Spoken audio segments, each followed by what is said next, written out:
Olá, pessoal. Aqui é a Tati Martins, contadora, e hoje nós vamos conversar sobre as dívidas do MEI. Também vamos fazer a análise de um caso prático, tá bom? Então, vamos lá. A primeira coisa que a gente vai ver é sobre o que é, afinal de contas, o DAS-MEI, né? Então, muitos empreendedores têm dúvidas sobre o assunto.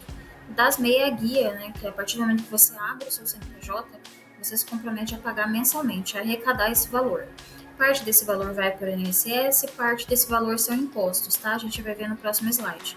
Os tributos são cobrados através de uma guia unificada chamada DAS, que é o Documento de Arrecadação do Simples Nacional. Existem algumas particularidades, né? Alguns impostos que podem ser cobrados fora, mas isso é um assunto para outro vídeo. Hoje a gente vai falar de uma forma geral, tá bom?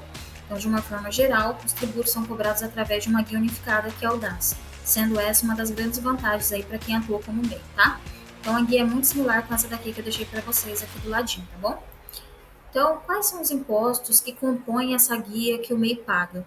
Bom, o microempreendedor individual paga todos os seus tributos através dessa guia, como a gente já comentou. Essa guia vai incluir os seguintes impostos: INSS, que é do próprio empreendedor, tá bom? É a sua contribuição para ter acesso a benefícios previdenciários. Então, a alíquota de 5% sobre o salário mínimo nacional vigente. Se a gente pegar o salário mínimo de hoje, na data de hoje, R$ 1.302, e fazer vezes 5%. Esse é o valor da contribuição referente ao INSS. Além disso, também é cobrado alguns impostos que podem variar conforme a atividade que você tiver na sua MEI, tá bom? Então, por exemplo, se você tiver atividade de serviço, vai ser cobrado ISS. Tá? Ele é cobrado somente quando as atividades registradas forem referentes ao setor de serviços, no valor fixo de R$ 5,00 mensais. Se o seu CNPJ ele é de comércio, ele tem atividade de comércio ou da indústria, é cobrado o imposto chamado ICMS, que é o Imposto sobre Circulação de Mercadorias, nesse caso no valor fixo de R$ 1,00, tá? Se você tiver as duas atividades, tanto serviço quanto comércio, vai ter aí um excedente, né? Então, além dos 5% de INSS, você vai pagar R$ 6,00, referente a R$ 5,00 de ISS mais R$ 1,00 de ICMS, tá bom? Esses são os impostos ali que o MEI paga mensalmente.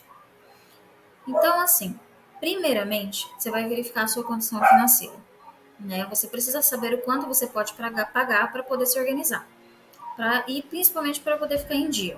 Já ciente de toda essa situação financeira, pague no mínimo 2 boletos por vez. Ou seja, se você tiver com o DAS em atraso, você vai pagar no mínimo um boleto que está em atraso e o boleto de agora, tá bom? Por quê? Esse boleto ele vai incidir juros, multa, a gente vai ver no caso prático, quanto mais atrasado, maior fica a dívida. Então, vai uma dica aí. Se você tem um total de 3 boletos em atraso e não pode pagar 2 de uma vez só, não se desespere. Paga o boleto que estiver mais atrasado e um atual. Repita o processo até ficar regularizado, tá bom? O importante é não deixar acumular para não virar uma bola de neve. Então, algumas dúvidas que surgem aí, principalmente via direct, né? MEI com DAS em atraso perde direito a benefícios previdenciários? Então, vamos lá, a resposta é sim. O MEI pode perder benefícios previdenciários ou levar mais tempo para se aposentar. Quando o microempreendedor deixa de pagar as contribuições e ainda mantém a condição de segurado, é o período de graça, que eles denominam, da Previdência Social, por 12 meses. O cancelamento da condição de segurado ocorre com a 13ª parcela em atraso. Isso é muito importante, porque o MEI tem direito a benefícios previdenciários, como aposentadoria por idade, auxílio-doença, aposentadoria por invalidez, licença maternidade, entre outros. Então, é importante manter regularizado para ter direito aos benefícios previdenciários, caso seja necessário, né? Então, isso é muito importante. Após deixar de pagar corretamente, ele vai ter um período de graça de 12 meses, tá? De um ano, que ele ainda vai ser considerado segurado. Após, então, o 13º mês, ele passa à condição de não segurado. Vamos lá. Então, se não pagar o mês, suja o nome? Essa é uma pergunta muito recorrente, né?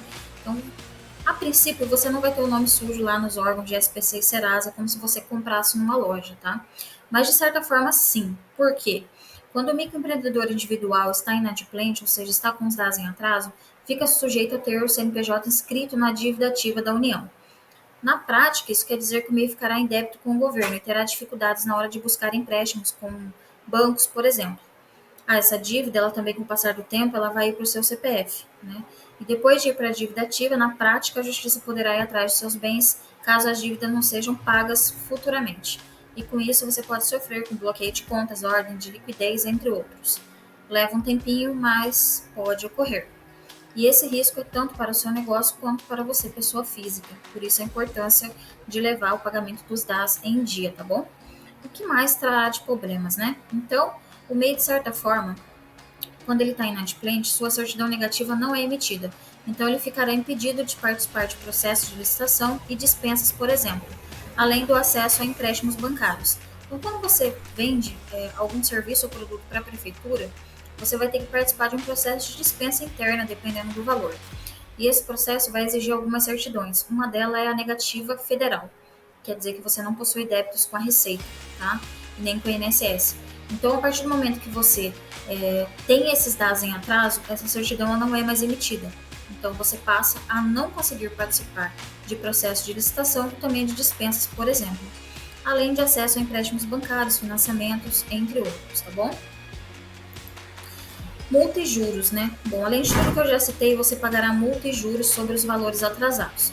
E ninguém gosta de perder dinheiro, não é mesmo?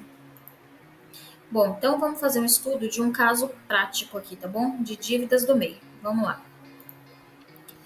Então aqui a gente tem um recibo de adesão ao parcelamento do MEI que a gente vai analisar junto, tá? Então aqui não tem nenhum dados, né, da empresa, tá? Mas tem aqui os valores para a gente dar uma analisada juntos, pessoal. Então esse MEI ele tem dívida ali desde 2 de 2020. O número 1 indica que ele já fez um parcelamento desse período e não pagou, tá?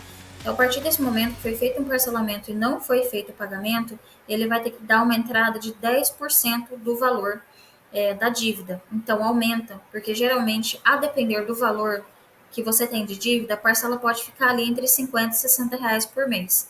Nesse caso, a entrada tem que ser de no mínimo 10% do valor, tá bom? A gente vai ver ali no final como é que ficou. Então, aqui tem todos os períodos de apuração, tá? Até 12 de 2022, que é o que entrou no parcelamento. O valor original, né, o saldo devedor original era de R$ 2.065,40. Então, o valor atualizado para a data de pagamento até 28 de 2 aqui de 2023, foi calculado, ficou em R$ 2.838,41. Isso dá um total de R$ 773 de multa e de juros, tá? Se você analisar aqui, a gente tem alguns débitos de 2020, 2021 inteiro e 2022. Então, essa dívida cresceu, né, R$ 773,01. Lembrando que ela ainda está na Receita Federal, ela ainda não foi para dívida ativa, tá bom? E aqui, 40%, o que representa, né, de aumento? 40% de aumento, tá, pessoal? Referente a juros e multa. Então, no caso, a primeira parcela dela vai ser R$ 298,84, tá? 10% do valor total da dívida. Então, é muito importante manter os dados em dia para evitar pagar esses juros, multa, né, que compromete, né, 40% aqui a mais, né, do valor original. Além do que, nesse caso, um segundo parcelamento já enseja um pagamento de 10% de entrada, é um valor bem mais alto, né? Bem mais alto, considerando o valor normal. Bom, então, após o nosso estudo de caso, o que fazer para regularizar essa situação? Então, nós temos aí 3 opções básicas, né? Primeiro é calcular e pagar o valor devido de uma vez só. Às vezes pode se tornar um pouco difícil, por isso a gente vai para a segunda opção, parcelar o valor devido para parar de crescer a dívida e pagar uma do parcelamento e uma do mês corrente, tá? Então, aqui embaixo, uma do mês corrente. Então, a partir do momento que você parcela, para de correr muitos juros. Então, você vai pagar uma do parcelamento e uma do mês atual, que é o mês corrente, tá?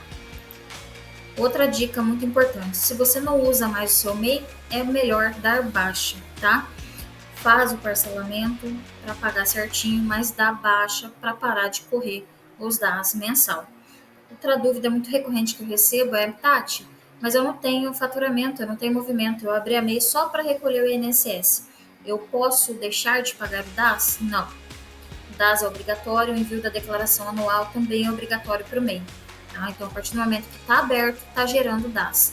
Né? Todo mês está gerando um DAS. Por isso, a dica que se você não usa o seu CNPJ, se você realmente não usa mais o seu MEI, a melhor opção seria dar baixa para parar de ficar gerando mais débitos, tá bom, pessoal? Bom, Era isso que eu tinha para falar para vocês hoje. Se ficou alguma dúvida, me chama no direct que eu auxilio vocês, tá bom? Um abraço e até o próximo vídeo.